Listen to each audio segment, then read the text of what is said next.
This simple at-home test could save your life. Find hidden heart disease before it's too late. What if the first sign of a deadly heart attack is the last one you ever get? That's what nearly happened to David Miller. He was 62, a retired school teacher who loved gardening, walking his dog, and spoiling his grandkids. He wasn't overweight, he didn't smoke, he even watched his diet, but lately something felt off. His legs ached after short walks. He felt winded climbing the stairs. And that strange tightness in his chest. He brushed it off until one morning, it nearly knocked him to the floor. The ER doctor ran a few tests, gave him a prescription, and sent him home with a warning, "Take this pill. It'll lower your cholesterol." But David wasn't convinced. He needed answers, not guesses. What was really happening inside his body? What he discovered next? A simple test he could do at home, completely changed the course of his health and may have saved his life. When most people hear cholesterol, they imagine greasy fast food clogging up their arteries like sludge in a pipe. So when David was told his cholesterol was a little high, he figured a pill would clear it right up. But what the doctor didn't explain, and what most people don't know, is that cholesterol isn't the main culprit behind heart attacks. The real danger, arterial plaque. And it's not what you think. Plaque isn't just a sticky lump of fat. It's a nasty inflamed goo that forms deep inside the walls of your arteries. Think of it like a blister under the skin. It swells quietly, invisibly, and then, like a pimple that suddenly bursts, it can rupture. When that happens, your blood tries to stop the leak by forming a clot. If the clot blocks a vessel to your heart, you have a heart attack. If it goes to your brain, it's a stroke. It's not about how much cholesterol is in your blood. It's about whether your arteries are under attack from silent inflammation. And that's exactly what David was dealing with. But no one told him, until he found a test that revealed the truth, right from his own living room. That's when David stumbled across a video by Dr. Karen Rhodes, a soft-spoken but sharp-minded cardiologist who had dedicated over 3 decades to preventing heart attacks, not just treating them afterward. Unlike the typical doctors he'd seen, Dr. Rhodes didn't rush patients out the door with a prescription. She asked deeper questions. Why does plaque form in the first place? How? Can we detect it early? And is there a way to stop it without invasive procedures? In her video, she shared a powerful insight. If you want to know the true health of your arteries, don't just look at your chest, look at your legs. That's when she introduced David, and now you, to the test that can change everything. The ankle-brachial index. Dr. Rhodes explained it simply. The ankle-brachial index, or ABI, is a powerful way to detect poor circulation caused by plaque buildup, and all you need is a blood pressure cuff. David was skeptical at first. How could a home test reveal hidden danger in his heart? But it turns out it's surprisingly easy.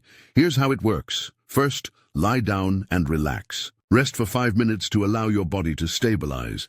Then take your systolic blood pressure, that's the top number, on both arms, one at a time. Write them down. Next, place the cuff on your ankle, just above your foot. Take the pressure, reading from both ankles. Write those down too.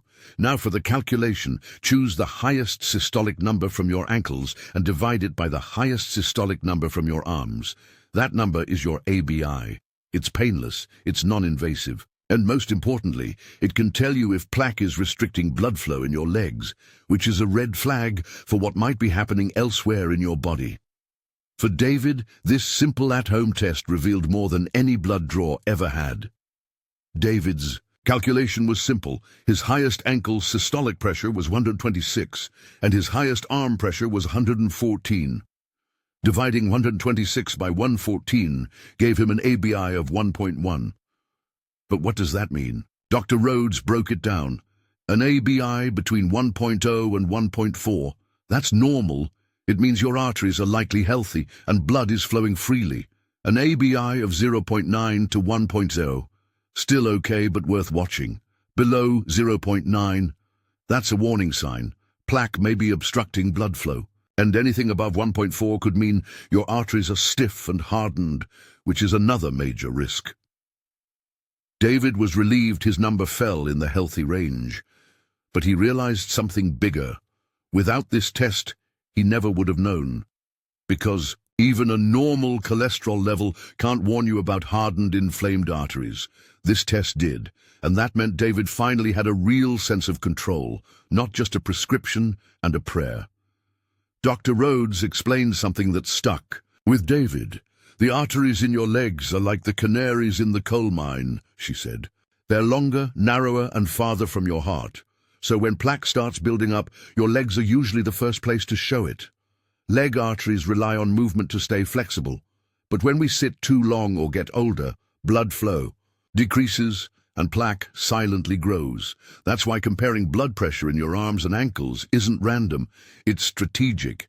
It reveals circulation issues you can't feel until it's too late.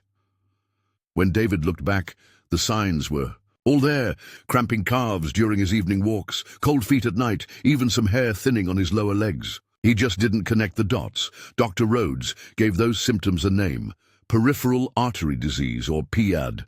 PAD means the arteries in your legs are so narrowed by plaque that muscles, nerves, and even skin tissue aren't getting enough oxygen. And here's the terrifying part. PAD isn't just a leg issue, it's a huge predictor of heart attacks and strokes. If plaque is choking off blood flow in your legs, it's likely doing the same in your heart or brain.